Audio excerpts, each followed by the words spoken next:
Mackenzie. Hey, this is Owen. Don't forget to like our show and subscribe. This podcast is brought to you by the Love and Kindness Project Foundation. What is one thing that you could do to think, speak, or act kindly today? Go to loveandkindnessproject.org to learn more. Before we begin this podcast, if you or someone you know is in crisis or needs emotional support, there are tools that can help. So get yourself a pen and paper or open a note-taking app on your phone or computer. Feel free to pause this episode while you get yourself ready. The episode starts at 1 minute and 24 seconds. You can call Talk Suicide Canada at 1-833-456-4566. You can text 45645, which is coming in the fall of 2023. In Canada, you can also call 988, the Kids Help Phone at 1-800-668-6868. The Trans Lifeline in Canada is 1-877-330-6366. And in the United States, 1-877-565-8860, or call 911. You are not alone, and you do not have to be alone. I would like to honor and recognize the traditional and unceded territories of the Katzie, Kwantlen, and Semiahmoo nations on whose territory I live, work, and play.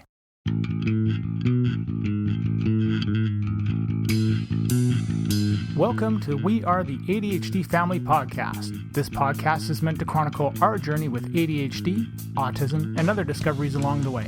I reach out to advocates, experts, individuals, and other families that want to raise their voices and empower those on their journey. My name is Mark Smeets, and I am passionate about removing barriers for others through creating connections and building on strengths and practical problem solving. I am married to Siobhan, a parent to 2 wonderful kids, and all of us have ADHD.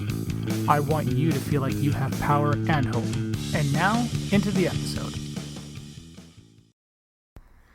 What if the Hulk a car crashed into the Hulk and then went over the Hulk, and the Hulk gets flattened by another car? A Hulk pancake. Welcome to a new episode of We Are the ADHD Family and the Advocateurs. My guest today is my friend Mark Graban, and we are going to talk about his journey with ADHD, but the theme of the episode is about avoiding a misdiagnosis. You hear about this more than you realize, but it doesn't seem like much is done about it. But a misdiagnosis is very real. In Mark's case, the jury is still out on whether he is ADHD, but his direction has turned to taking a look inward and how hard he's been on himself and being more kind and forgiving to what he's feeling. There are a few reasons why a misdiagnosis isn't talked about much. Number one, the stigma and the shame that ADHD is no big deal. Just take these meds and you'll be fine. But to anyone that knows, it's not the case. Number two, a lot of the symptoms overlap with other disabilities. And if you know what a Venn diagram is, that's what a lot of these disabilities are. Number three, there's a lack of proper training by doctors and psychologists. And number four, let's say you don't have ADHD. Now you're confused as to, what do I do now? What do I have? What am I? Anyways, as we go through this conversation, I hope you keep these points in mind. Mark's newest book, The Mistakes That Make Us, is out now, and you can find it on Amazon and other providers that are listed on his website, www.markgraban.com. I also highly recommend checking out his many podcasts. They are excellent. I also name drop a mutual friend of ours, Katie Anderson, who is also another author, and her latest book that she wrote with Isao Yoshino called Learning to Lead, Leading to Learn, which just won another award, is available at all major bookstores, and you can check out our website at kbjanderson.com. My guest today is my friend, Mark Graban. And Mark, could you please give the audience a little about you? Hi, Mark. Congratulations on launching and doing this podcast. And it's really happy to be here. And we've talked a lot, and now we just happen to be recording it and sharing it. I'll give a little background on what I do now. I've basically been what some people call a solopreneur for going on 13 years now. As an author, speaker, consultant, podcaster. what have you. I started a podcast originally in 2006, but the one that's maybe more relevant to some of the themes today is a podcast I started in late 2020 called My Favorite Mistake. And then I wrote and published a book that came out in the end of June on a similar theme called The Mistakes That Make Us, cultivating a culture of learning and innovation. So, with the podcast and the book and my work more broadly, I try to be one who celebrates the learning from mistakes. When do we try to prevent a mistake? But when they happen, what can and should leaders do to have an environment where people can really learn from their mistakes? So I do a lot of that work, independently, and I also have an affiliation and a part-time role and a small ownership stake in a software company called KaiNexus, which is a web-based platform that companies use to manage continuous improvement work. And KaiNexus turns out to be, as I wrote the book, rightfully so, one of the main characters in the book, if you will. It's not fiction, but to use that term. KaiNexus, as a company of 40 people that's been around for roughly 10 years, I think has a really solid culture of learning from mistakes and a culture of continuous improvement. And it's a software company. It's not Toyota. That's cool. And we should clarify our relationship and how that got started, because it's been really cool. When I got into process improvement back in just after 2016, 2017, I think it was, Mark was one of the people that sort of came to mind when I started to Google all these terms on LinkedIn or Google or what have you, and I began to follow him. But Mark's niche is or was healthcare. And it was the mistakes and the way that you can prevent making mistakes within healthcare and everything that was going on with our son and us being in, as a family, the hospital for so much. Of course, I'm completely going to, do this. And I began to use some of Mark's ideas. Which book was it? I can see the picture in my head and I can't say it. You mean hospitals? No, what I read Lean Hospitals, but it's the one after that with the chart that I was asking you about for sleep habits. Yeah, measures of success. That was Thank you. That chart, the chart that you went through in that book, I tried to adapt it to figure out where sleep was. And that was the first time that I started to ask him questions. And it was just like, okay. And we just continued the conversation from there. And I've learned so much from him. And it's nice to have yet another friend who's gone through a similar journey than us. Yeah. Yeah. So Mark's got an interesting journey, because was it a year ago now? Year and a bit? Year and a bit. 2022. Yeah. Which ironically is around the same time that my wife and I were making fun of myself and the possibility that I was ADHD as well. But Mark had sought out his own ADHD diagnosis, and now that's a whole other journey. So the theme of this podcast is going to be about avoiding a misdiagnosis. And women, for example, are 4 times more likely to be diagnosed with anxiety or depression before even considering ADHD. In my mind, that's a misdiagnosis, as is many other women. That's what my wife went through. And it's not a good thing. So I'd like, Mark, just maybe start with the story in the beginning, and we'll go from there. Yeah. Because, it's funny that you mentioned that book, Measures of Success, which has kind of a roller coaster imagery on the front of that book. This has been a roller coaster the past 18 months, trying to figure out some things. For context, I'm turning 50 in October. I think growing up in the 80s, I don't know how many kids were being diagnosed with ADHD at the time. I did well in school. I was working above my grade level, and just trying to state facts and context. Growing up in suburban Detroit, Livonia, Michigan, Livonia Public Schools had an incredible program for quote unquote gifted and talented children. And I kind of cringe, like, forgive the label, but that was the technical label, like a magnet school program where I could be around other kids who were also working above grade level and maybe weren't fitting in academically or socially at their neighborhood elementary school. But, I did well in school.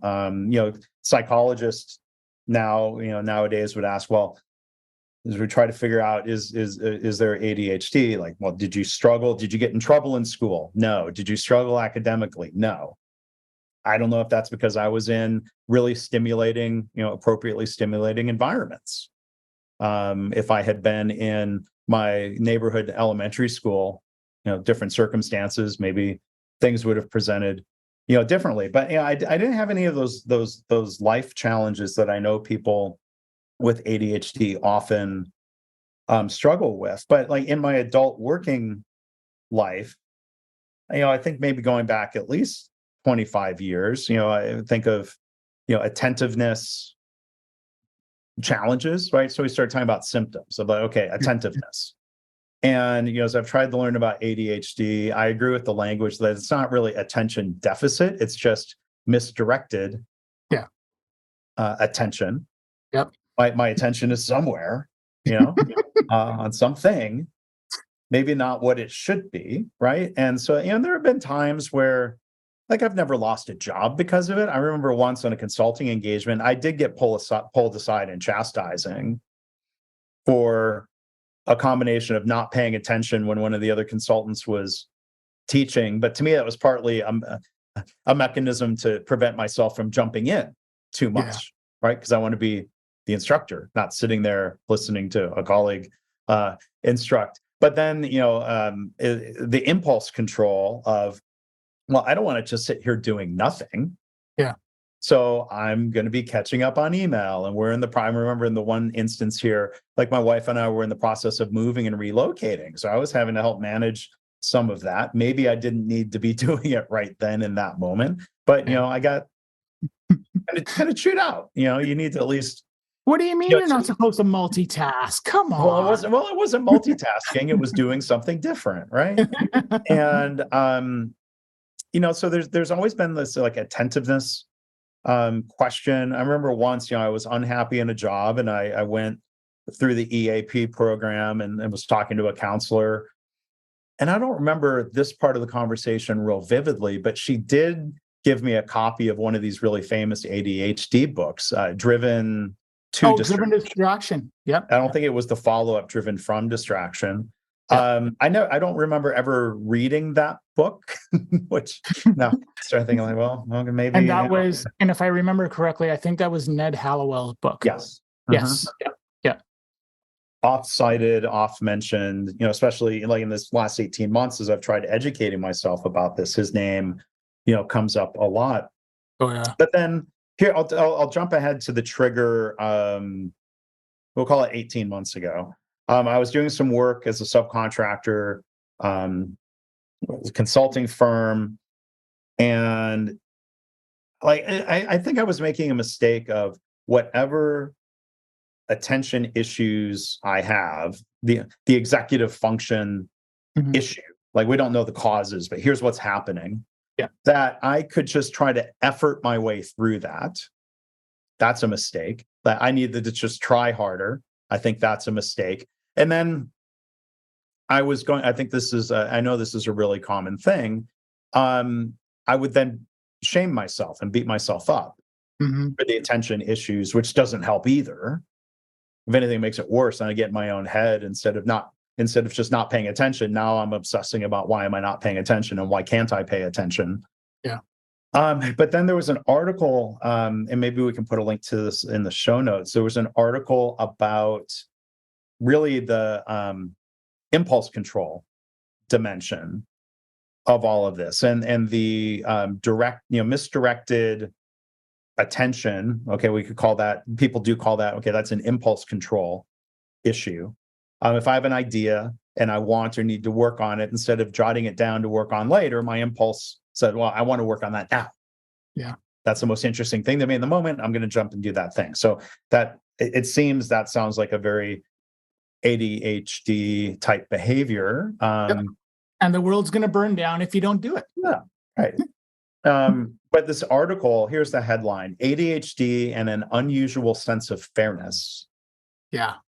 And it said here, people with ADHD have, and I'm reading about ADHD, and we're still trying to figure out a question of causes for these executive function issues. Like, I was getting triggered and upset by certain things in this consulting group environment, and I've done this earlier in my career of realizing I should not be writing this email the way I'm wording it and phrasing it. I should not click send, but I do anyway. And I see you laughing and smiling. You recognize that?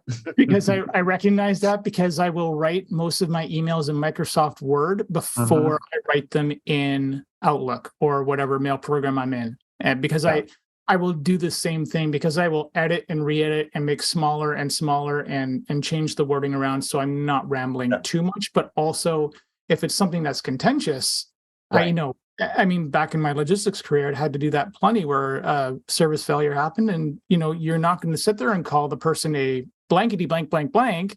You're going to be much more political about it. Right, but I was popping off, if you will. Yeah. And I wasn't getting fired, but it was damaging some workplace relationships. I've now, trying to recognize and be more mindful of things like that. I can think of times in more recent months where I kind of recognize that kind of like highly activated state of being. And realizing that is not a good state of mind to do anything other than maybe write a first draft. And I like your tactic of write it in Microsoft Word. If you're writing an email, do not put in the email address of the person you think you're going to send it to into you. Leave it blank. Leave it blank until you are, because there's too many ways you might make the mistake of accidentally clicking send. But so there was this impulse control around popping off, getting upset in ways that were not helpful. And this article, and I think about, well, what are the situations? Like, I'm not getting angry all the time or popping off all the time, but there were certain things really kind of back to the issue of, like, are people, myself or others, being treated fairly? And if I sense they're not being treated fairly, that's highly upsetting. I have low tolerance for that, as this article is explaining. And so, there's the type of thing where I realized, okay, ADHD, and as I'm trying to educate myself, it's not just about attentiveness. No. There are these same questions around impulse control, around what I'm thinking about, what I'm doing, how I'm reacting to things. I'm like, what? I was going to reach out through EAP program, which at least in the US is, one pathway of, like, okay, workplace supported help. And I'd reached out and ended up with a counselor. Now, I kind of went in, this is the process improvement question, with a bit of a root cause in mind. I think I have ADHD. Yeah. But, to be fair, the counselor, there were many discussions of talking through what's going on. And we did, he had me fill out an assessment. And his professional opinion, in working with a lot of ADHD patients, was you have he described like mild to medium, case of ADHD, for what those terms might be worth. But it was upsetting enough to me. I'm like, I'm ready to explore treatment. Yeah. And his position was, you might want and need more counseling, but counseling alone doesn't work. Medication works, and you might still need counseling. And so, then I ended up talking to a physician who tried prescribing Adderall, supply chain challenges being what they were. This is before there were headlines about it. They said Ritalin would be a fine substitute to try. And I'll kind of pause the story at that point. So it was about July of 2020 where I had a diagnosis. I was trying to educate myself and not relying on, I wasn't expecting medication to be a cure-all, but I started taking medication. And what was interesting, I think, because with your timing, Wait, you stopped taking it? Or started taking it? I started taking it in July 2020. Okay. There's a later part of the story we'll get to. Yeah. I think because it was around that, I think that was around the same time that I began to, no, actually, you're ahead of me by a year, now that I think about it. Yeah, Mhm. no, you're ahead of me. You're ahead of me by a year on that one. Because I didn't know any of this until at some point in the past 12 months. You sent me, I think it was you sent me the message and you told me what had happened. And I was like, what? Like my mind was blown all of a sudden. And that just kind of opened up the floodgates because I know I wasn't expecting that. Because, we don't look ADHD. But it was like, oh wow, this is really interesting for somebody else to go through. And I think the thing that got me the most was that sense of justice, that sense of right and wrong Mhm. is I remember telling you is very strong in me. Mhm. And I never really considered that piece of ADHD to be a part of it. Actually, more considered to be on the autism side of things. Mm. But to have somebody who sort of thought the same thing, who went through workplace challenges like I did, it was just like, oh, we have to completely dive into this. Mhm. And Mhm. it was very, very interesting to me. Anyways, Yeah. We'd have to go back through text messages or emails, or there's been phone calls of like, when, and where, and how, and why did I share that with you? well, and that's actually, you know what? I wonder what did do that. Because I don't remember if I had posted something on LinkedIn or whatever, but it just you sending that to me out of the blue, and we'd have to probably look back at our messages, as you said. Yeah. Again, finding another kindred spirit was just enough. Here is a 20-second kindness break. Mackenzie, when you go back to school, what is one kind act that you want to do? Help my teacher. Owen, when you go back to school, what is one kind act that you can do? Like listening when she's talking. Hi, this is Siobhan from the Love and Kindness Project Foundation. Check out loveandkindnessproject.org and find other ways to carry out kind acts or start a kindness project of your own. So what happened after, so you've started meds and you're going on with things, you're educating yourself. Mhm. What happened? I guess, where does that take you next?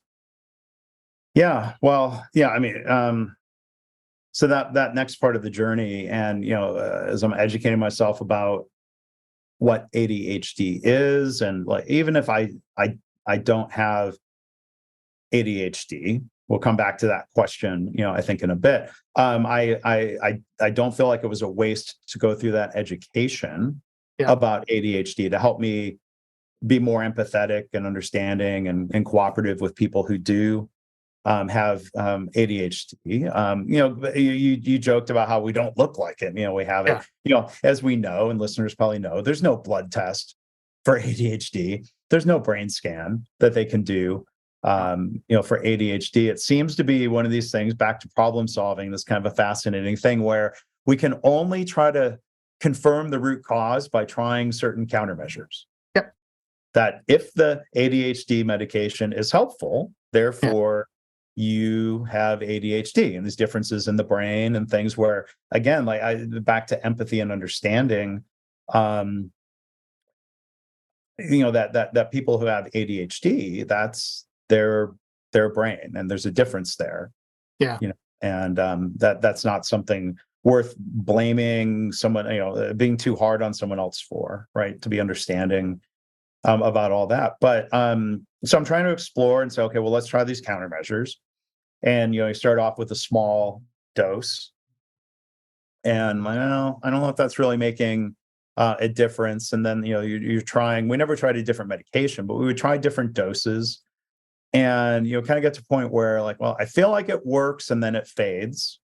And so then there's the strategy of like, well, you should do a half dose then at lunchtime, and like all this question around trying to figure out dosing. And like I felt like it was helping but Did there you were did there were still did struggles, but I wasn't having any of the, I think, ill effects of, let's say, somebody who is abusing yeah, ADHD medications. Like, no, I don't think that, that would be the other thing you look for, of like, this is not only not totally helping, and I knew medication wouldn't be a silver bullet magic bean cure all, yeah, but like, I don't think it was causing any ill effect where you might say, okay, wait a minute, timeout, red flag. yeah. You're reacting the way somebody without ADHD would have if they bought Ritalin illicitly, you know? Did you start off like I'm always curious about this because I'm a big advocate of what I'm about to say. When it came to the strategy for medication, did you like was there a purposeful commitment on your part to say, well, I want to try a long acting, a short acting? Did the doctor prescribe a long acting off the bat? Did they build you up? Was there a strategy or thinking behind it? And were you even aware if there was from the doctor's point of view, or did you have anything in your mind of what you thought, hey, I'll try this? Well, again, I mean, they're from their experience, and what they thought, what the physician thought was most effective was Adderall, short acting Adderall, and I knew there were different medications, including the extended release or longer lasting. I didn't push real hard on why this one and why not others. I was, I'm like, well, I'll follow the recommendation.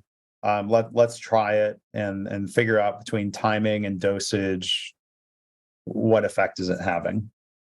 I guess maybe the phrase I'd use, I'm not sure if it's the best choice of words, but it was just, hey, I'm putting my trust in this in the doctor, and we'll just go from there. They're the ones with the experience of prescribing things. Yes, Yeah. yes. I mean, I would trust that counselor. Then he made a referral to a physician. I didn't go through my regular primary care physician. So he referred me to a physician who worked a lot with ADHD patients. And I know from talking to others and reading and listening to the podcast, not every doctor has the same level of education or mindset of like, you're rolling the dice if your family physician Yeah. knows anything about Yeah. ADHD. So I was, it was a medical doctor, not it was more of a family practice physician who did a lot of treatment of ADHD, not a clinical psychologist. But from their own assessments, I thought, well, I trust your judgment. I'm willing to try something, and let's see if it has a good effect. And again, it was in this middle range of, it's not like it was useless, and there Yeah. was some effect, but then trying to figure out like how much. So I definitely felt like some of the behavioral impulse control part Mhm. was a lot better, and I still struggled with attention. Like even some people I worked with who I'd shared and talked to this about, they're like, yeah, your emails don't seem as snippy. Oh, okay. Or I don't remember getting a snippy sounding email to you in a while. And look, there are times when I probably know I'm being snippy, and then there might be unintentional snippiness. But like, is this ADHD? Is this lack of social graces at times? I don't, but I felt like it was kind of helping, but not really. I was still taking medication. We were, upping doses. We never did try a different medication. And again, there's supply chain challenges. Yeah. I know, at least in the US, but Up here too. Up here as okay. well. I'm not surprising. Okay. But then, March of this year, March 2023, I thought, remembering back to that initial counselor, he's like, what works is medication, but what some people need is still additional counseling and therapy. Mhm. So I was able to find a clinical psychologist who, at least listed in their areas of interest and study, if not expertise, included ADHD.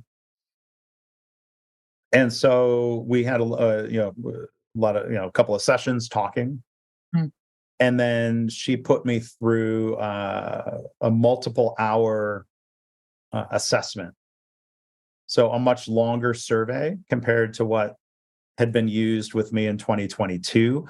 Part of her methodology was to go through, basically, IQ test and some more like computer-based tests of attention. Mm-hmm. Right. So they had some more rigorous, they said, assessments to put me through. And then, thinking back then in her professional judgment, this is my best attempt to summarize it. She's saying, in talking with her, there are definitely some executive function issues. She does not think the cause of them is ADHD. Mm-hmm. And part of her reasoning, and I know that there seems to be controversy around some of this, she's like, you did not present, we didn't see the symptoms of any of this as a child. It hasn't affected your Yep. career or workplace. It really seems to be kind of related to one particular professional setting, but not, like the impulse control there. But there was one place that was more upsetting. So there were more instances to get upset. But the attentiveness thing was kind of broad brush. But, as I read about ADHD, if it's a mild to medium case, thankfully, I do not have all of the daily life challenges that people who really struggle with ADHD have. Yeah. And so then, she's basically saying, like part of her summary was, I already established when I was a kid, I was in the gifted and talented program. So, she said basically, your brain works really fast. Your, like the objective measures of your attention are really actually very high, but not as high as the speed your brain works. So that creates internal conflict. Okay. Right there. And then it comes down to this dimension and thing that you can explore through therapy of what are realistic expectations for myself and others. And when you're like, how to not be hard on myself. Yeah. So my other way of summarizing it is, objectively speaking, or from these objective measures, my attention span is actually above average, very good. But the way I was feeling bad about this perceived gap, this comes back to like lean and process improvement language, this gap between my attention and what I thought it should be. It's quite possible that I just have poorly calibrated expectations of myself. And if I look around the room, like, oh gosh, it seems like everyone else is paying attention. Well, they might just be better at acting like they're paying attention. Oh yeah, big time. Yeah, yeah. The masking is real. Yeah. Yeah. So her recommendation was stop taking medication, which I didn't fight that. Like, to anyone who says like, oh, these stimulants are addictive, I'm like, there seems to be no evidence of that. I stopped taking the medication and didn't feel cravings for it or any sort of dependency. I stopped taking it. Yeah. But now there's this question of like, am I having attention issues, or am I just being too hard on myself for what is totally normal human behavior? That we're not machines, we're not robots. We can't perfectly pay attention to everything. Our minds wander. Like that's being human. Yeah. So what's your next step in terms of, like, is this something where, I know I went cata on you there. Sorry. Sorry for nobody, for probably a few people listening to this, like, what's cata? I'm referring to Toyota Kata, and it's another improvement methodology where you're setting yourself a goal and you're looking at the targets that are taken to get to that goal, and you're looking at the steps that it takes. And one of the coaching questions is, what's your next step? You know what? I'm just going to do the Katie Anderson on you. Katie's a friend of ours. Right. What's your next? What's your intention now? Then. Well, I think it comes back to a need to kind of reframe the problem. Mm-hmm. And one other thing I was going to say in terms of part of the story and this journey of, well, I had 2 medical professionals last year give me a diagnosis, and now this year there's one saying I don't agree with that diagnosis. She didn't use the word mistake, but I'll use the word mistake. She's like, well, what they had you fill out last year is really a screening. Like that should have been the starting point for deeper explanation, not the starting point, or that shouldn't have been the end of reaching a diagnosis. Yeah. So there's a question of methodology and what have you. So yeah, how do I reframe the problem? If the cause is, I think I used to frame the problem as I'm doing a poor job with attention and impulse control. I think ADHD is the cause. Let's work on the different solutions that seem to help. It's more of a reframing. And I still have to keep reminding myself of this and, ongoing conversations with the clinical psychologist of having more realistic expectations and not being too hard on myself. Yeah. Is more of the framing of it. How has that felt? How has that felt inside for you? I mean, I know you've been talking about, and we've talked about before, just, the being hard on yourself. Has it been easier to be gentler at this point, or do you feel like, you're still kind of beating yourself up too much? Or is that something that's going to be an ongoing struggle? It's an ongoing struggle. That requires things like therapy and reflection, to try to sort things out, being more mindful or aware of certain behaviors or patterns, or just trying to think of some different strategies that are probably helpful with some of the executive function things, whether it's caused by AD or ADHD or not, in terms of planning, prioritizing, not procrastinating, kind of ongoing effort in some of those areas. Like the problem statement is not what I thought it was in March of 2022. Wow. And I'm still sorting through that. In our next episode with Mark, we're going to dive way more into the process side of his journey and get his thoughts about being an expert in process improvement and going through the diagnosis phase. We're also going to find out about a fight that was nearly started because of a concert that he attended. Thank you for listening to our show. If you're hearing this message, you've reached the end of the episode, and for that, I want to say thank you. I hope you have enjoyed what you've heard and are walking away with newfound knowledge. We are the ADHD Family. See you soon for a new episode. I have 3 things to ask of you. Number 1, if you have any comments, questions, or guest ideas, please leave a comment on the Facebook page. Number 2, please leave us a review on Apple Podcasts or Spotify. It helps people find us. And number 3, if you want to be a guest on the show or know someone who would make a great guest, contact me through our Facebook page. This podcast is open to everyone. You don't need to be an expert, just passionate and want to see change. The opinions expressed by the host and guest are not associated with any employer or organization unless otherwise stated.